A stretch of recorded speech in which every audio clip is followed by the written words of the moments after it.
Welcome to the EdTech Throwdown. Join us, Eric Geis and Nick Johnson, as we dive into today's best EdTech tools, tips, and practices. We do the research so you can teach your class. Remember to follow us on social media like Instagram, X, or Facebook by looking for the handle @EdTech Throwdown. Now please enjoy the show.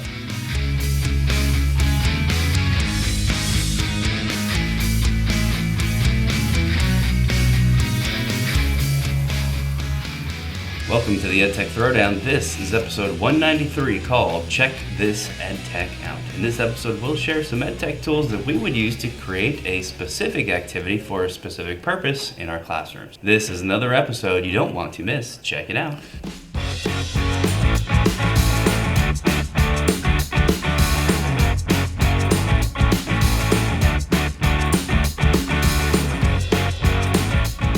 $193, that's creeping up on the old 200 there, Nick. Creeping up, it's crazy. Yeah, I can't believe, I never would have thought we'd do 200 episodes of this. Very, very exciting though, very happy. It's also summertime, which means it's a very happy time. I think it's actually the start of summertime by the time this episode actually releases. So hopefully everybody's in a good mood and good things are happening, spending time alone, with your family, with friends, whatever you want to be doing, and taking that much needed break from a long and sometimes difficult school year. Right. I believe that this school year kind of flew by, especially the last half. I'm shocked that we are already sitting pretty much in June right now by the time that we're recording this. So we kind of have been talking a lot about what we wanted to record prior to us leaving for the school year, because Nick and I, we both, take a little hiatus from all things technology. Since we work with technology all year long, we're on social and things like that, even though not as much anymore. Kind of took a break away from that around the, all the political elections and things like that. Just because, me personally, I felt like I was just getting an influx of information that I didn't want to read. So I took a little bit of a break, and I used to be like a couple times a day go in, be active on social media. Now I just like to hit up some of the old school Twitter chats that I'm still a part of and, check in with my PLN. But I haven't been as active on there since my hiatus. And I guess that was in September of last year. But, there's always a time to get back into it. And I might revisit that as the summer goes on. But I know I'm going to take a couple of weeks just to be present with my kids, be active with my community and things like that. Just take some time for me. But at some point in time, we are going to have to, and I really like to think about the next year. I got a big year coming up next year. I think it's year number 20 here at, Hopewell. Wow, 20 years. Yeah. That is crazy. It is crazy. And then I also think that I'm going back into the classroom to teach science again, at least for the first half of the year, which I'm very excited about doing. I like getting refreshed in the classroom, make sure that I'm staying current. So I'm going to have to think about some of the things that we're going to talk about today. And we hope that you're actually listening to this after the episode and that you're taking a little bit of time for yourself. But if not, this is cool to follow along with. And if you are, hopefully this is closer to July and you're starting to feel refreshed and get back into the think of prepping for your classroom for the next year. Yeah, so that's a great way to start it off, because that's the approach that we're taking with the design of this episode. And I guess before we get officially started with the segment where we go through some of these activities and tools, of course, we're going to pause for a word from the Teach Better Podcast Network. This podcast is a proud member of the Teach Better Podcast Network. Better today, better tomorrow, and the podcast to get you there. You can find out more at teachbetter.com/podcasts. Now let's get back to the episode. All right, so let's get into segment 2 here, which is the bulk. And these are really just reflection points and some things to think about and some ed tech along the way that might be able to help you cut down the time in which it takes to do some of these activities. So we have 4 different categories here that we're going to talk about. The first one is classroom environment prep, because this is basically what we need to make sure is done before the students get there. when you start. For us, it's in September. For most people, it's in August, I think. I think the Northeast is pretty much the only after Labor Day, situation when it comes to coming back to school. So classroom environment prep. Ready, go. Yep, you got your whatever posters you're going to rehang up, get rid of, print out new ones, possibly design new ones. You've got your classroom rules that you need to post around. You've got the arrangement of your seats and your desks. You've got whatever spaces around your room that you're going to create. If you have that ability at least to have a certain area of the classroom for this purpose, maybe like a reading area or an exploration area or a mindful minute section, whatever those things are going to be. The point with classroom environment prep is we're talking about all those different things and how you're going to do that, what you're going to think about, and hopefully some ed tech along the way that's going to help get you there with designing your classroom space. Yeah, and I'm going to strongly encourage you to really think about what students are interested in. I'll give you an example real quick. Maybe that's the best way to explain this. I had a 6th grade teacher. His name was Mr. Kennedy. One of my favorite teachers all time.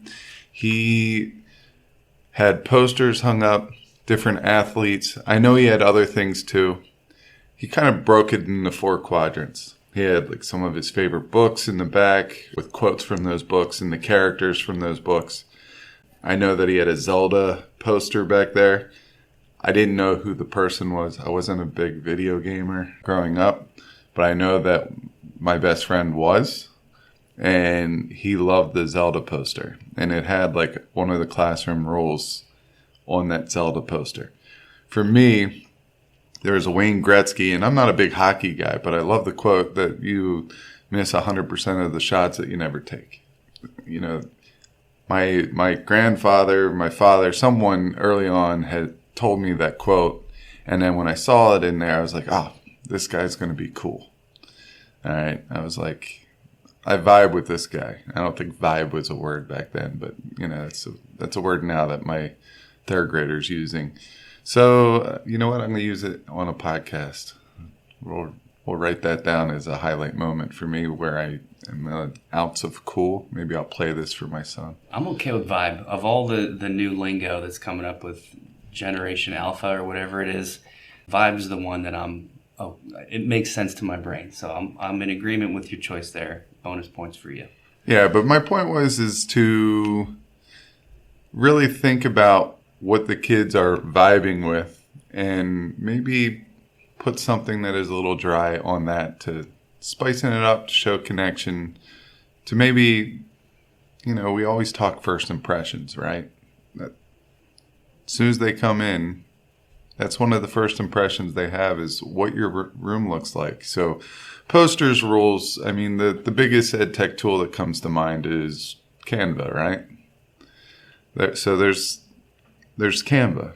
But really, I think my highlighting feature is not the technology, but the ability to connect with your kids by what you put on that poster.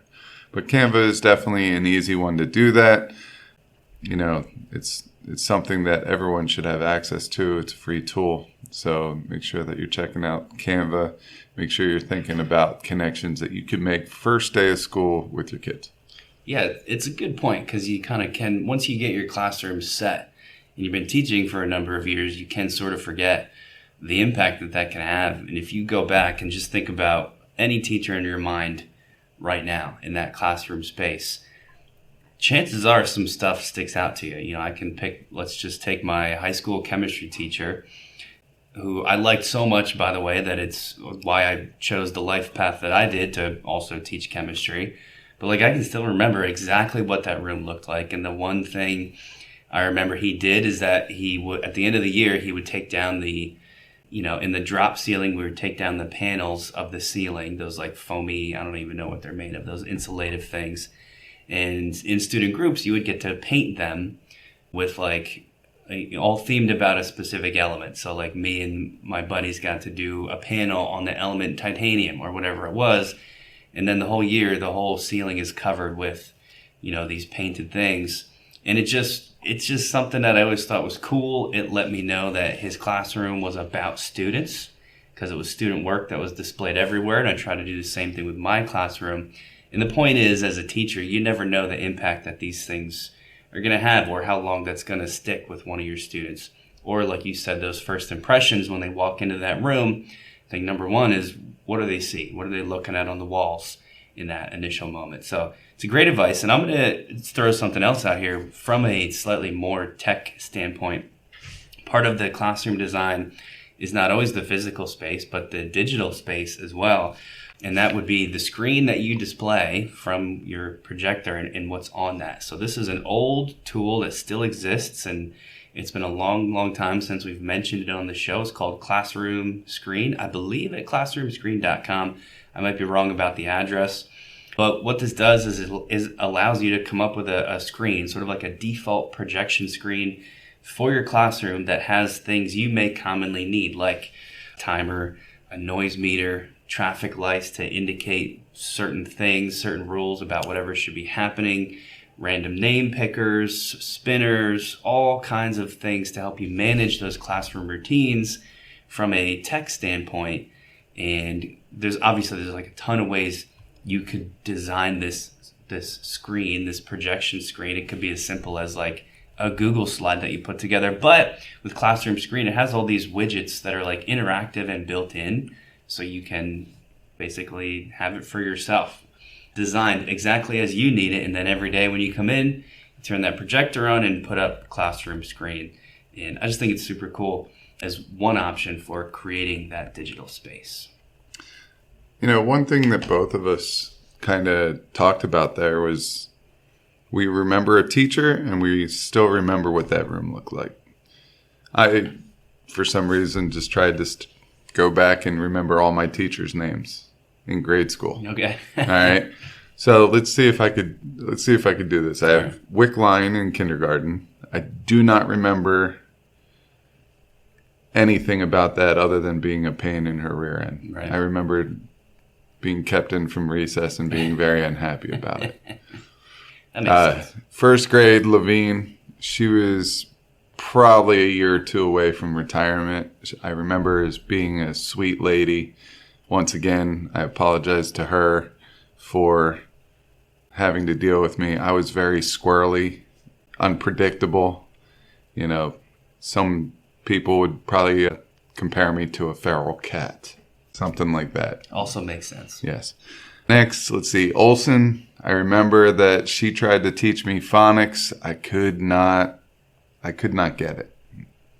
But like finally in third grade, Miss Widener, you know, did something to help me connect that. And then I went back to Miss Olson and be like, Miss Widener taught me this. And I think you gave me a lot of help, but I don't know. I just connected with her, which was probably not the right thing to say. Like I said, a little awkward, a little off the cuff, unpredictable. Boyer was fourth grade, Miss Boyer. Fetters was fifth grade. And Kennedy was sixth grade. I did it. Yeah, I got the whole way to sixth grade. But out of all their rooms, I only remember the sixth grade teacher. As far as the classrooms. Yeah, what it looks like. That's the earliest one that I remember is sixth grade. We teach with another person at our school, Dave Wilson, who I know you know very well. And he always says something that goes along with this, which always sticks with me. And it's when you're an adult and you think back to school, what do you remember? Like generally you don't remember specific content. Like a lot of that stuff is there and is part of your knowledge base as a human, but you don't really think of that. You think of the teachers and how they made you feel, and you think of the stuff that you did, the projects, the experiences, and I think the classroom is a part of that. So it's just a cool thing to talk about and refocus on, especially in these summertime months when it's like the perfect time to do that. So yeah, that's a good one. That's a great point, because now I'm starting to think about experiences, and the only experience I remember from elementary school was in fifth grade. We went to environmental camp at one of the sleepaway camps. Obviously, it's off season because it's, I don't know, April maybe, May, somewhere in there. And there's a Native American there by Mr. Dellinger, and I only met him once. but his name sticks out because he had 2 thumbs on his left hand. All right, and he was very proud of that. Like he said, this is something that is actually very common within Native Americans. I didn't know that.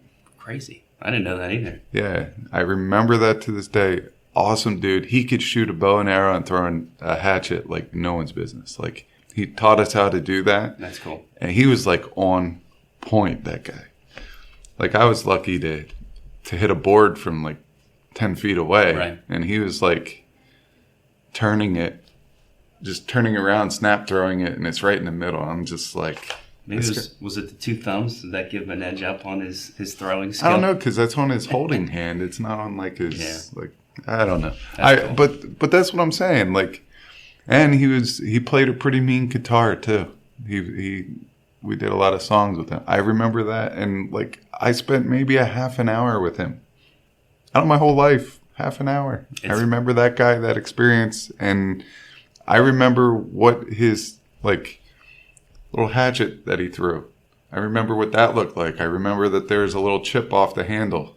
I don't know why I remember this stuff, but there it is. Experiences matter. Yep, and you never know what you do in that classroom design space that might be, somebody 30, 40 years down the road talking about those moments from some little tiny thing you did. So give it some thought.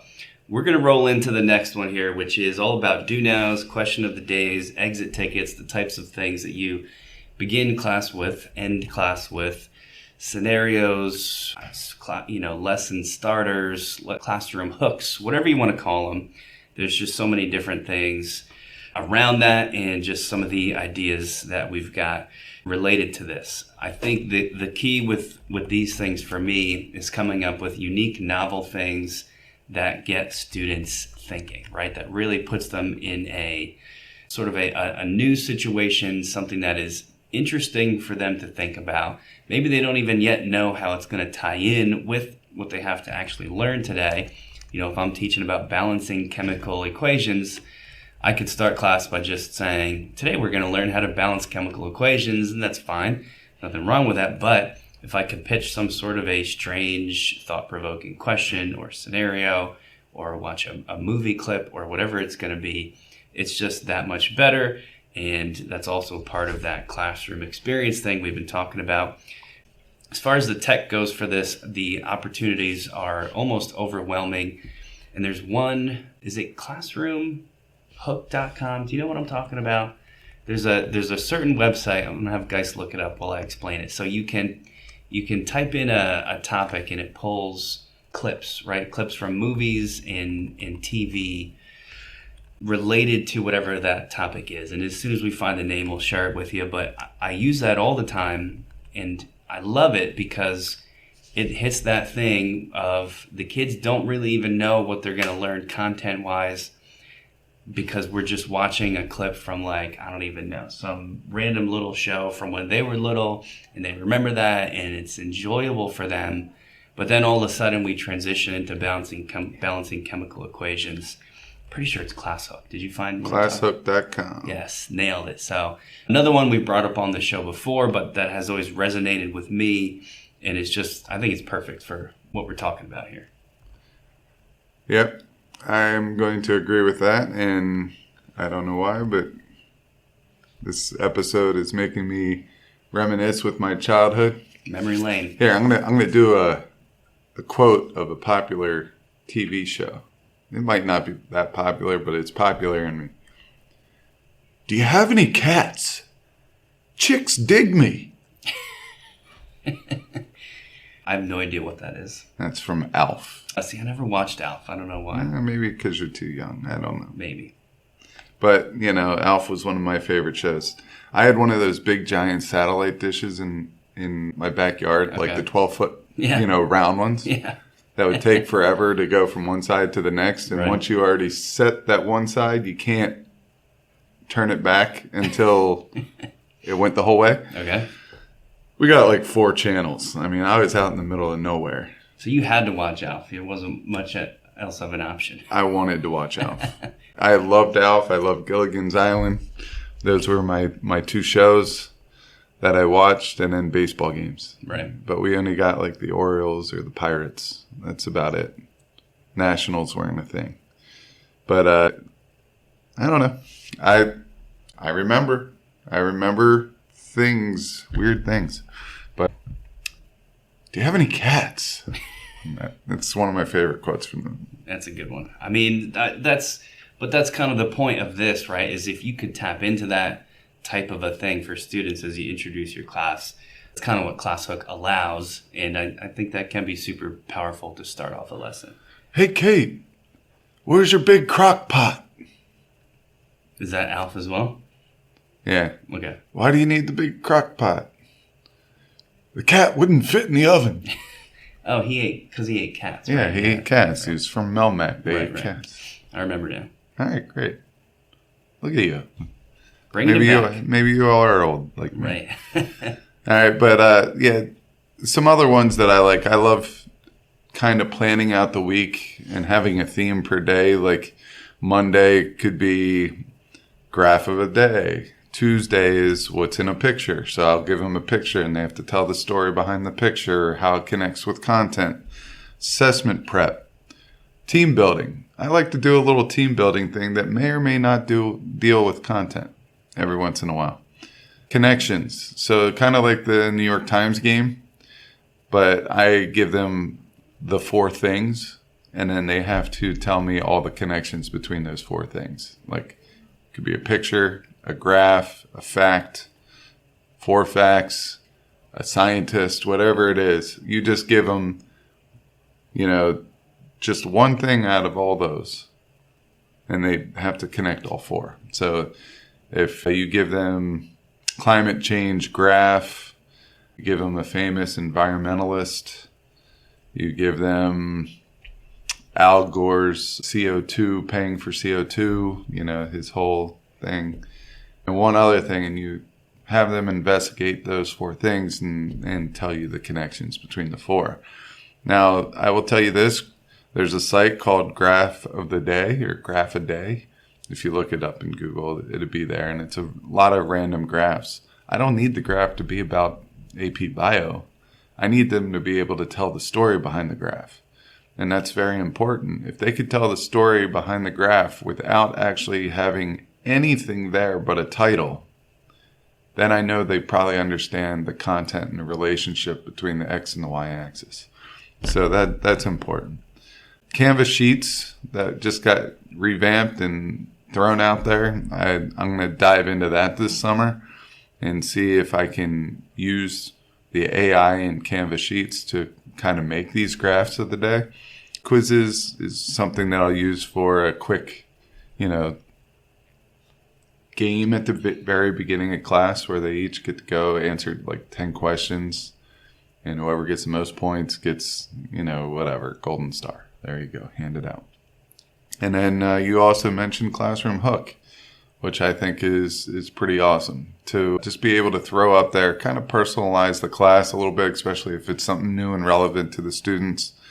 And it also has some type of connection to whatever it is that you're going over with.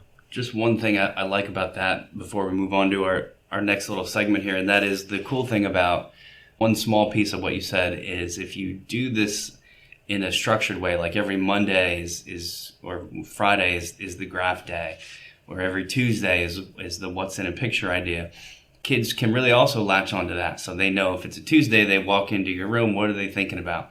They're thinking about, I wonder what today's picture is going to be, or I wonder what graph we're going to have to explain. And that's key, right? Because they are thinking about your class and what they're about to do.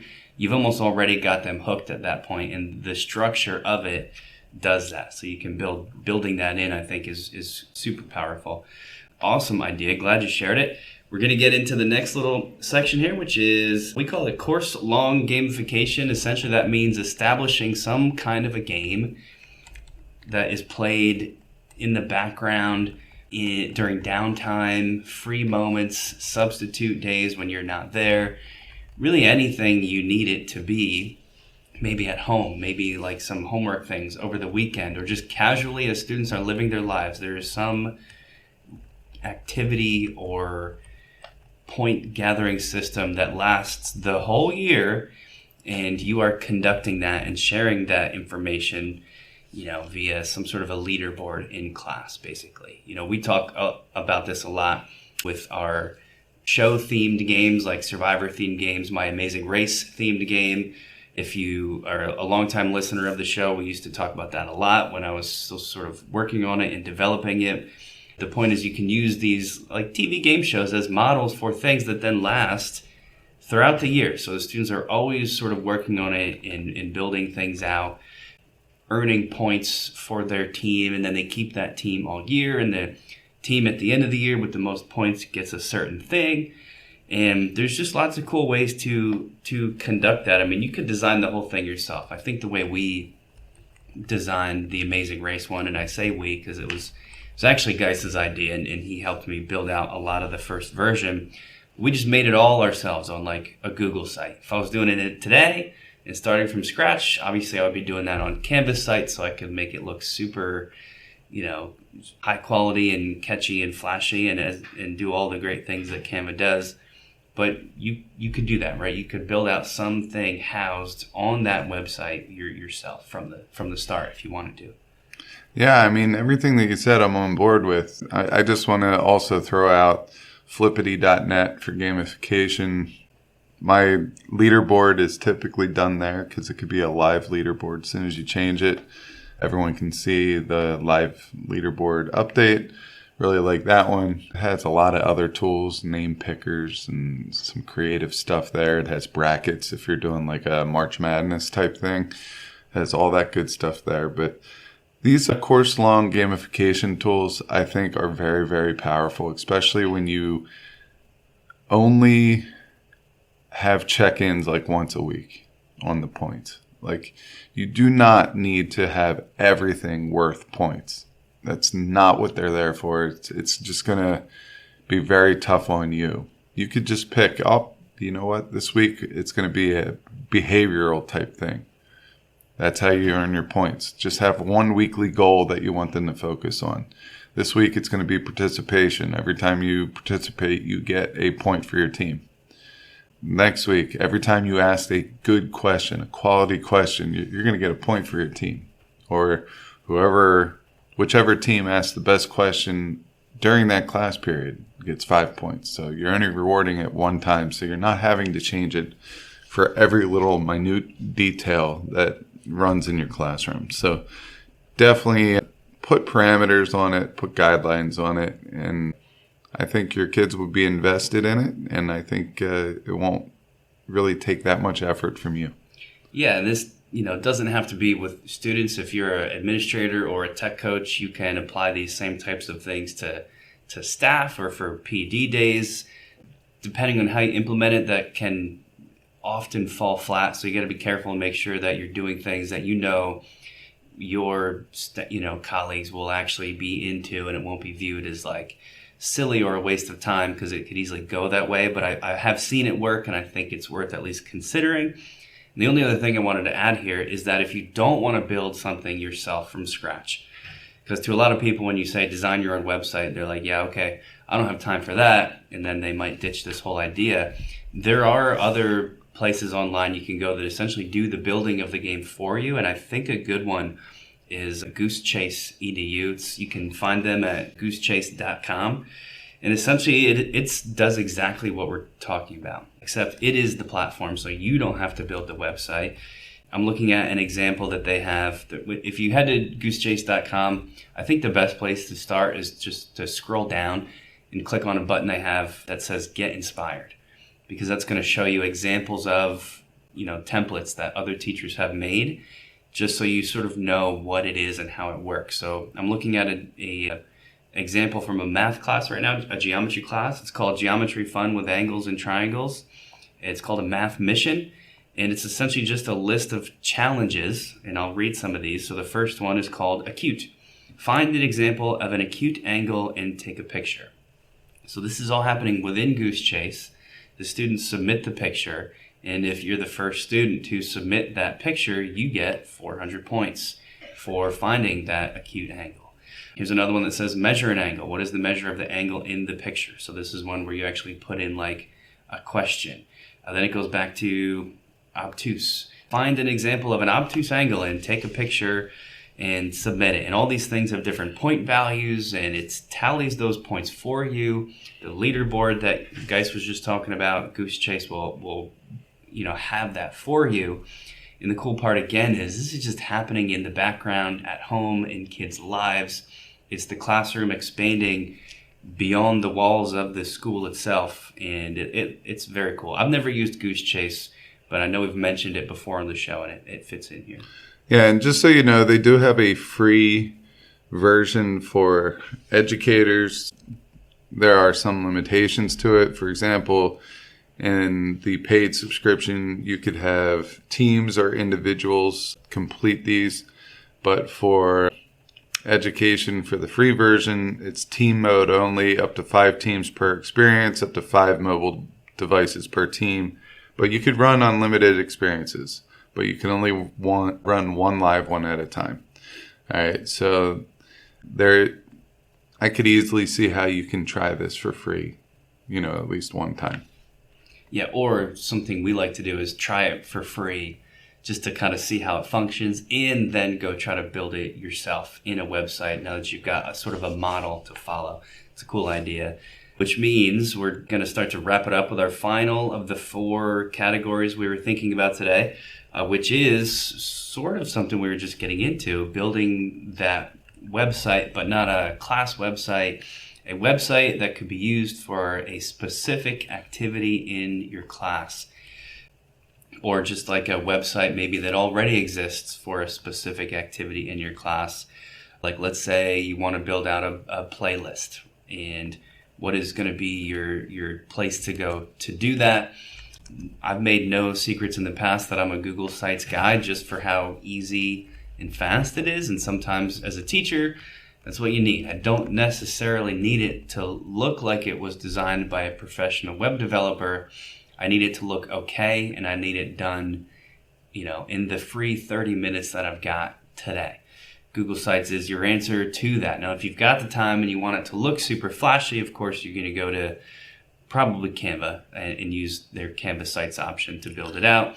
Get fancy today and maybe use some Canva code to describe the website you want and let the AI design it for you with lots of interactives that you might not be able to do yourself. Tons of options there, but those are 2 good ones. Yeah, I'm going to just push back a little bit on you between the Google Sites and Canva Sites. I go, Nick, with the Google Drive app. I mean, you could do a lot.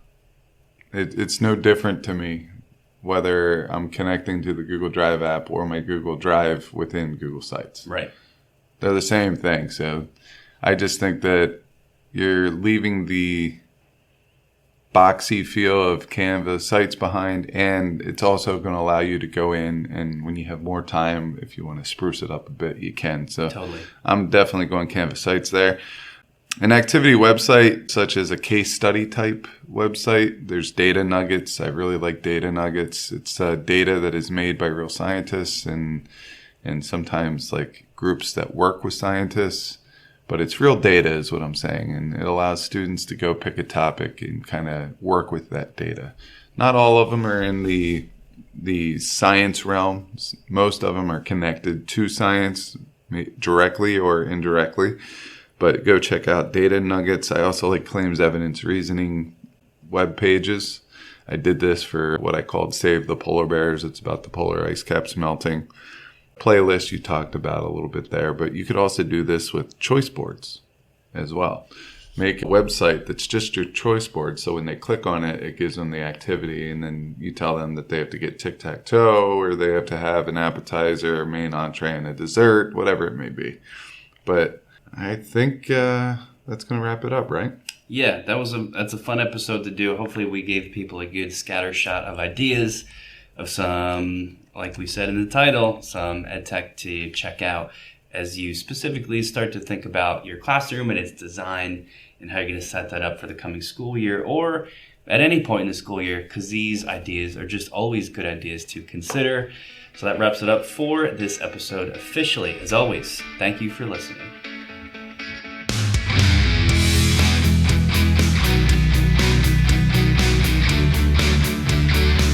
Thanks for listening to the EdTech Throwdown.